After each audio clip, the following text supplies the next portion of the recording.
presented by Ma Sati Music.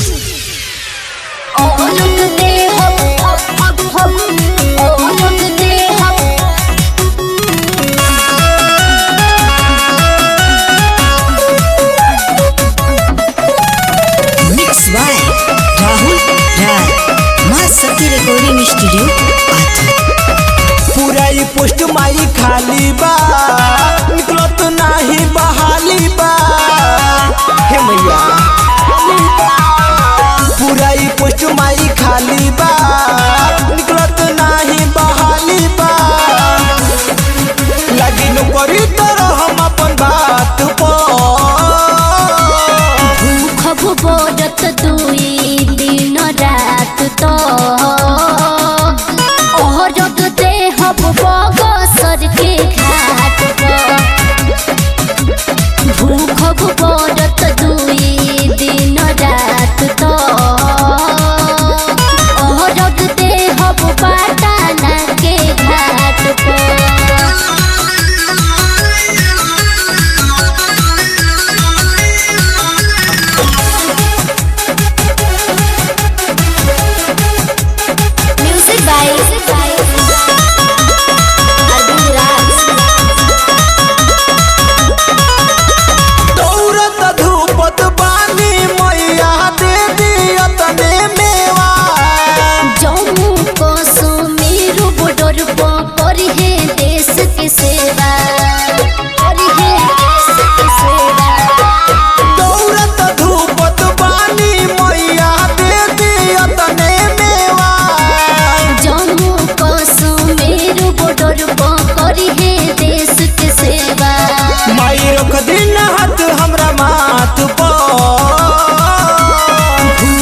बोरत दुई दिन रात तो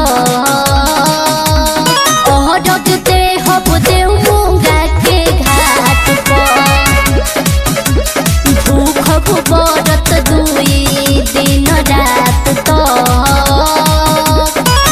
रगते हब बगसर के घाट पर।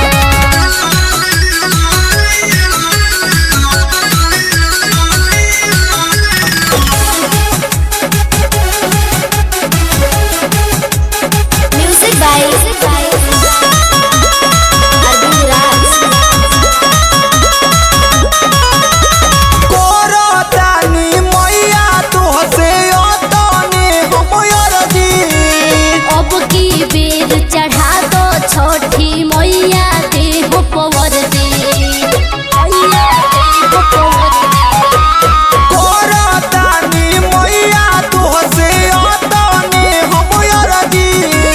अब की बेर चढ़ा दो छोटी मैया देह पवर दे। महेश माही रोही अपन बात भूख बोरत दुई दिन रात तो